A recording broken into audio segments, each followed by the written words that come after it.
Asmaul Husna itu masuk di rukun iman yang pertama. Apa rukun iman yang pertama? Iman kepada Allah Subhanahu wa taala. Yang kedua, iman kepada malaikat-malaikatnya. Yang ketiga, iman kepada kitab sucinya. Yang keempat, iman kepada rasul-rasulnya. Yang kelima, iman kepada hari kiamat. Yang keenam, iman kepada qada dan qadar, takdir baik dan takdir buruk. Ahsantum. Asmaul Husna dia masuk di rukun iman yang pertama. Beriman kepada Allah Subhanahu wa taala itu tidak sempurna sampai dia merealisasikan, mengaplikasikan 4 hal. Ya, tidak sempurna rukun iman yang pertama, yaitu beriman kepada Allah, sampai dia mengerjakan 4 hal ini. Yang pertama adalah meyakini atas wujud Allah Subhanahu wa taala. Bahwasanya Allah itu ada. Ya, Allah itu ada. Ya, jadi dari rukun iman kepada Allah, untuk menjadi sempurna rukun iman kita, bahwa kita harus meyakini wujud Allah, bahwasanya Allah itu ada. Ya. Ar-Rahmanu 'alal arsyis tawa. Allah itu berada di atas arasy. Ya. Yang kedua adalah meyakini tauhid rububiyah. Ya, meyakini tauhid rububiyah. Apa itu tauhid rububiyah? Mengesahkan Allah dalam perbuatan siapa? Dalam perbuatan Allah Subhanahu wa taala. Dari kata Rob, rububiyah itu Rob. Rob artinya apa? Tuhan. Berarti dia meyakini atau mengesahkan bahwa perbuatan-perbuatan Allah Subhanahu wa taala. Apa itu perbuatan Allah? Menciptakan, menghidupkan, mematikan, memberi rezeki, menurunkan hujan, dan seterusnya. Jadi tauhid rububiyah artinya mengesahkan Allah dalam perbuatan Allah. Kemudian yang ketiga, agar menjadikan iman kita kepada Allah bisa menjadi sempurna, adalah tauhid uluhiyah, dari kata ilah. Ilah artinya menyembah, yaitu meyakini atau mengesahkan Allah dalam perbuatan hamba. Dalam perbuatan hamba. Apa perbuatan hamba? Menyembah, beribadah, sholat, puasa, zakat, haji, dan seterusnya. Jadi itu yang disebut dengan tauhid uluhiyah. Jadi kita harus mengesahkan Allah Subhanahu wa taala. Dan dakwah para nabi dan para rasul itu fokusnya di tauhid uluhiyah. Karena tauhid rububiyah itu secara fitrah manusia meyakininya. Nah, secara fitrah dia meyakininya bahwasanya Tuhan itu ada, dan yang menciptakan langit dan bumi ini adalah Allah Subhanahu wa taala. Wala in sa'altahum, jika engkau bertanya kepada orang kafir, man khalaqas samawati wal ard, siapa menciptakan langit dan bumi, la yaqulunna Allah, mereka akan mengatakan Allah yang menciptakannya. Jadi tauhid rububiyah itu secara fitrah semua orang meyakini. Tetapi dakwah para nabi dan para rasul itu fokusnya di uluhiyah, karena disitulah banyak orang yang menyembah bukan kepada Allah Subhanahu wa taala. Yang keempat apa? Asmaul Husna, yaitu mengesahkan Allah dengan nama-namanya yang indah, ya, dan sifat-sifatnya yang maha mulia.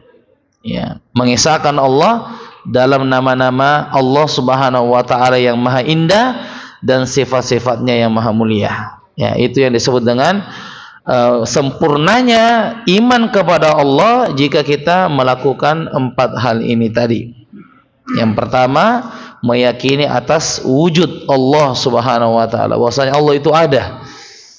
Yang kedua, bahwa tauhid rububiyah, mengesahkan Allah dalam perbuatan Allah Subhanahu wa taala. Yang ketiga, tauhid uluhiyah, mengesahkan Allah dalam perbuatan-perbuatan hamba. Kemudian yang keempat adalah mengesahkan Allah dalam nama-nama Allah yang maha indah dan sifat-sifatnya yang maha mulia. Itu alasan pertama Kenapa kita harus belajar Asmaul Husna? Karena bagian daripada rukun iman. Bagaimana hukum mempelajari rukun iman? Sunnah atau mubah? Sunnah atau mubah? Wajib. Ya, mempelajari rukun iman itu wajib, sebagaimana mempelajari rukun Islam. Ya, mempelajari rukun Islam. Baik. Jadi ini alasan pertama kenapa kita mempelajari Asmaul Husna. Kemudian yang kedua, alasan kita mempelajari Asmaul Husna karena memiliki keutamaan yang luar biasa. Ya, karena memiliki keutamaan yang luar biasa. Ya. Yaitu memiliki keutamaan yang luar biasa. Apa keutamaan itu? Disebutkan keutamaannya adalah inna lillahi tis'an wa tis'ina asma. Sesungguhnya Allah memiliki 99 nama. Man ahsaha dakhalal jannah. Siapa yang menghafalnya maka dia akan masuk surga. Ya. Sesungguhnya Allah memiliki 99 nama. Siapa yang menghafalnya maka dia akan masuk surga. Ini yang disebutkan dengan keutamaan yang luar biasa dari Asmaul Husna, mempelajari nama-nama Allah Subhanahu wa taala yang maha mulia. Hadis ini mengatakan bahwa Allah Subhanahu wa taala memiliki 99 nama. Tetapi 99 ini bukan menjadi pembatasan bahwasanya nama Allah itu memang hanya 99. Ya. Bahwa nama-nama Allah Subhanahu wa taala itu sangat banyak, dan sebagaimana kita pelajari bahwasanya jika nama semakin banyak itu menunjukkan keutamaan tersebut. Ya. Misalnya hari kiamat. Hari kiamat memiliki banyak nama. Di antaranya apa? Hari pembalasan, Yaumuddin. Apalagi Yaumul Qiyamah. Apalagi Yaumul Hisab. Apalagi Al-Qari'ah. Nah, apalagi Al-Waqi'ah. Iya. Ini semua nama-nama tentang hari kiamat, dan semakin banyak nama itu menunjukkan mulianya makhluk tersebut. Iya. Dan Allah Subhanahu wa taala memiliki banyak nama. Ya, lebih daripada 99. Ya, sebagaimana dalam kunut Nabi, ketika Nabi kunut, beliau mengatakan bahwasanya kami memohon dengan nama-Namamu ya Allah yang maha indah, yang Engkau ketahui, yang kami tidak ketahui. Ya. Jadi 99 nama itu adalah yang diketahui oleh makhluk Allah Subhanahu wa taala. Tetapi masih banyak nama-nama Allah yang kita tidak ketahui berapa batas jumlahnya. Ya. Sesungguhnya Allah memiliki 99. Jadi 99 ini apakah batasan atau tidak? Tidak. Jadi Allah memiliki lebih daripada 99 nama. Man ahsaha, siapa yang menghafalnya? Ya, apa yang dimaksudkan dengan menghafal di sini? Apakah menghafal dia dimaksudkan dia menghafal secara harfiah? Dia hafal ya, misalnya Ar-Rahman yang Maha Pengasih, Ar-Rahim yang Maha Penyayang, Ar-Razzaq yang Maha Pemberi rezeki. Apakah itu yang disebut dengan menghafal? Ya, jawabannya tidak. Ya, menghafal di sini maksud daripada ulama kita bahwa siapa yang mengamalkannya. Siapa yang mengamalkannya. Ya. Siapa yang mengamalkannya maka dia akan masuk surga. Kita amalkan 99 nama, kita aplikasikan dalam kehidupan sehari-hari, kata Nabi, dia berhak untuk masuk ke dalam surga.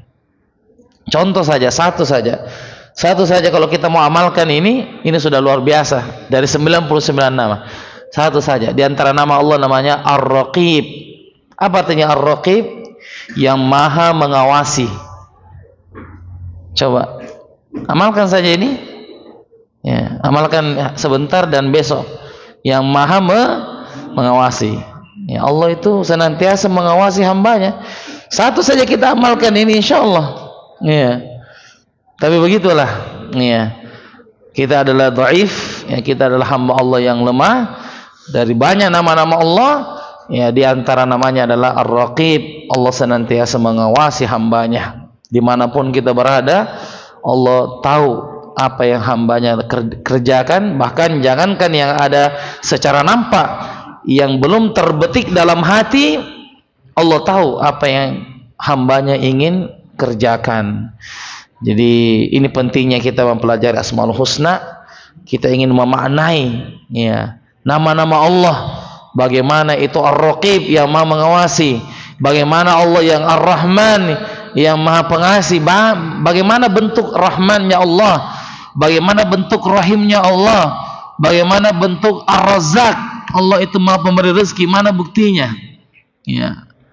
Barakallahu fiik. Jadi insyaallah, ya, ini urgensi mempelajari Asmaul Husna karena memiliki keutamaan yang luar biasa, dan yang disebut dengan keutamaan itu adalah seorang berhak memasuki surga Allah Subhanahu wa taala. Allahumma inna nas'alukal jannah wa na'udzubika minan nar. Yang ketiga, kenapa kita harus mempelajari Asmaul Husna? Agar kita bisa berdoa kepada Allah Subhanahu wa taala.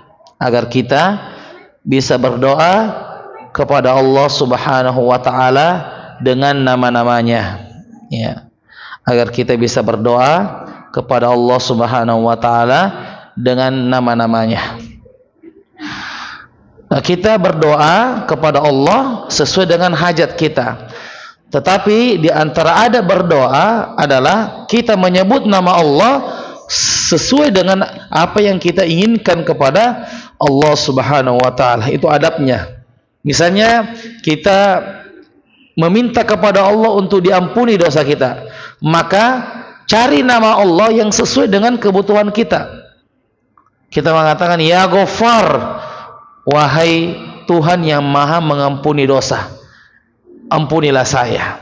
Ya Ghaffar, ampunilah saya. Ya Ghaffar, ighfirli. Ya Ghaffar, ighfir lana. Wahai Zat yang maha pengampun, ampunilah dosa saya. Jadi kita mengetahui Asmaul Husna ini agar kita bisa menyebutkan nama Allah sesuai dengan hajat kita masing-masing. Kita sedang, ya, diberikan, ya, kesulitan oleh Allah Subhanahu wa taala, maka kita memanggil nama Allah yang maha mulia. Allahumma yassir, ya. Ya Allah yang maha memudahkan, mudahkanlah urusan saya. Kita sedang, ya, kekurangan rezeki, ya, atau kita sedang khawatir apakah panen tahun ini bisa lancar atau tidak, bisa sukses atau tidak, maka kita memanggil nama Allah, Ya Razzaq, wahai pemberi rezeki, berilah kami rezeki yang baik, rezeki yang halal, rezeki yang thayyib. Jadi itu alasan kita mempelajari Asmaul Husna agar kita bisa berdoa sesuai dengan hajat-hajat kita, ya.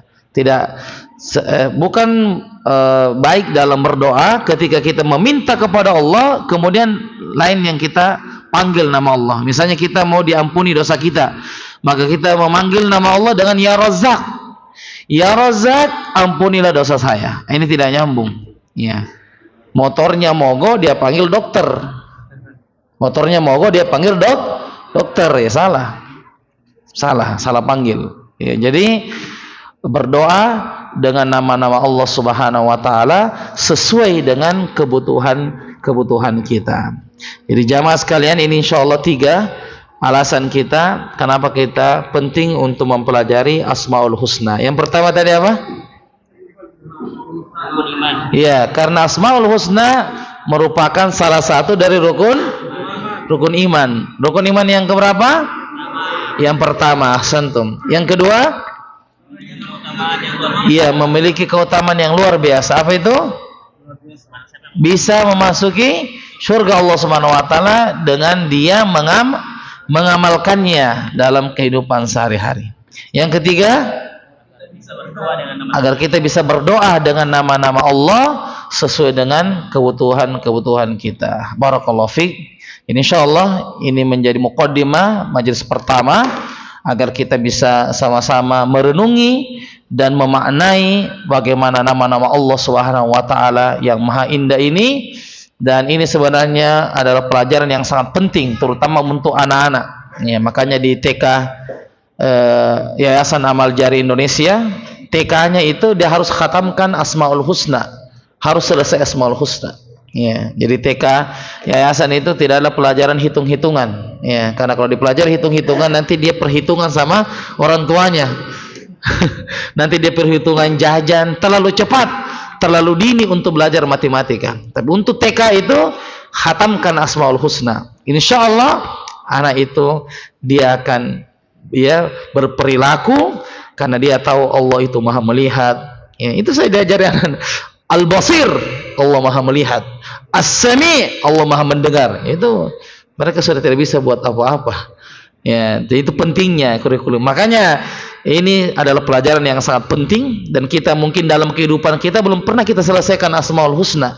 Ya, hanya pernah dengar-dengar atau nasyid-nasyidnya saja. Ya, tetapi yang paling penting adalah menjiwai makna daripada Asmaul Husna. Ini majelis pertama. Sudah ada sesi pemotretan tadi? Sudah ya? Di segala sisi pemotretan majelis pertama, majelis ke-30 insyaallah. Coba saya lihat dulu dari kanan ya, mudah-mudahan ini panjang umur insyaallah sampai majelis ke-30. Jazakumullah khair atas perhatiannya, mudah-mudahan bermanfaat. Insyaallah sudah tersave insyaallah.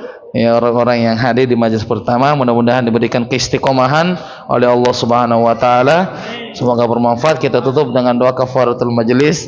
Subhanakallahumma bihamdik asyhadu an la ilaha illa anta astaghfiruka wa atubu ilaik. Walhamdulillahi rabbil alamin.